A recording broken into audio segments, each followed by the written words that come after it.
The top 12 priorities as presented by Pitler, Hubble, and Kuhn.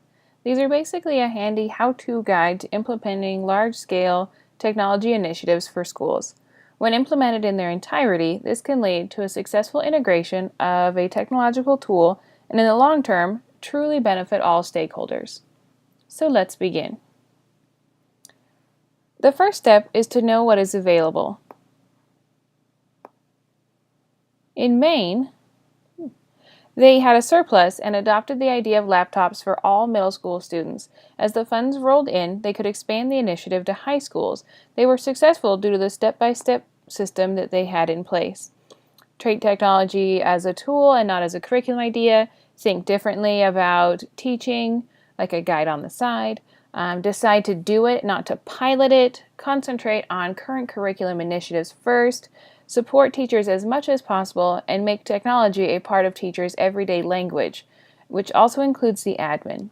It is imperative that you know what resources your school has to work with before you start making grand plans for the future. Step 2. Once you have determined the resources available, you need to determine what the bulk of funds will be allocated toward. If you determine that you do not have the amount of resources necessary for each student to have a computer and would rather take the mixture option, you need to make sure you plan for an allocation of extra tech training for tech support. After determining which computers you are going to purchase, you need to determine what software your school will need. If you take the time to listen to the needs of your staff, you can ensure you know the majority of the costs up front. If, say, for example, you have a large video production class and the rest of your school wants to get in on video production, then you're going to need software to do so, and you'll need to provide it now rather than later. If your school is going to be a Google school, you need to be sure you have addressed that up front so that everyone is on board. It's essential to keep the stakeholders informed along the way.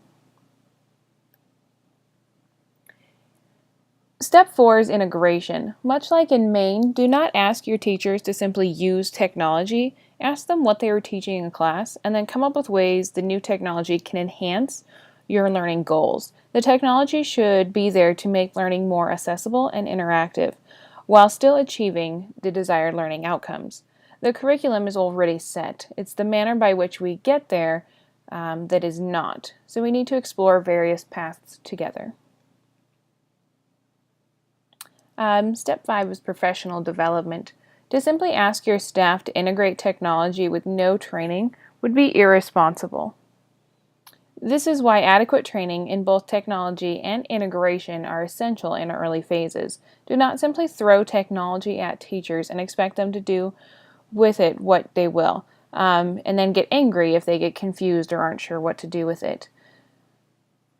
You have to train the teachers for them to be successful, and if you care enough about this fancy new tool that you're spending all this money on, then it is worth the time and effort and funds to properly train people.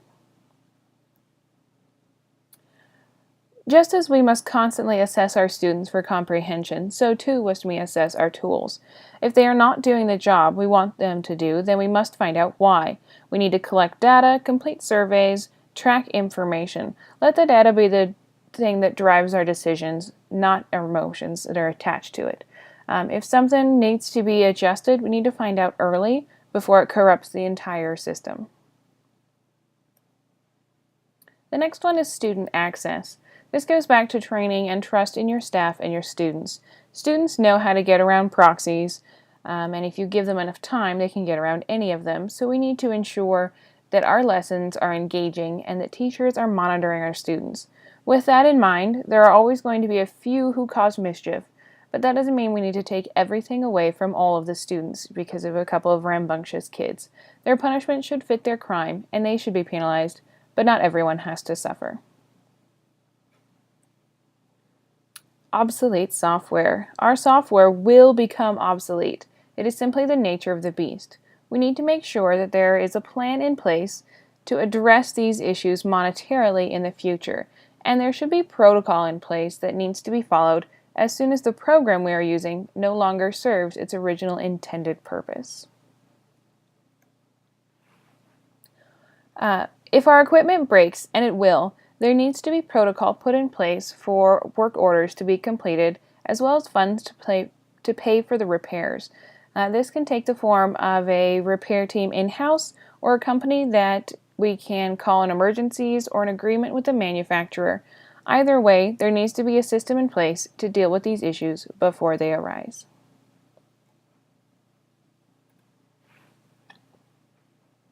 Always invest in insurance.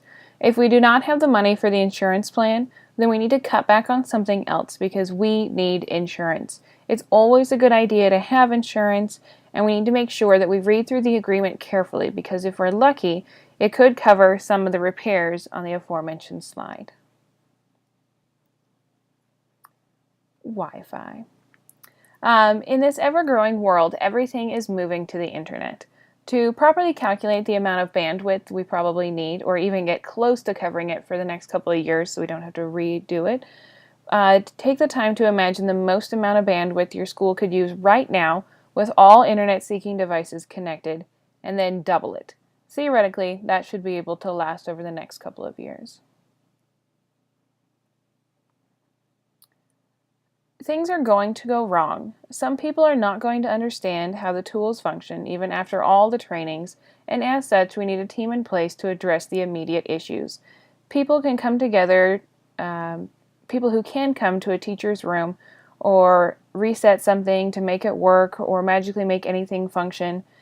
We need these people. The perfect mixture would be a team of teachers, staff, and students, so that the entire school is not dependent upon one individual to fix all the problems, but a team, and that helps build the sense of community that everyone is always looking for.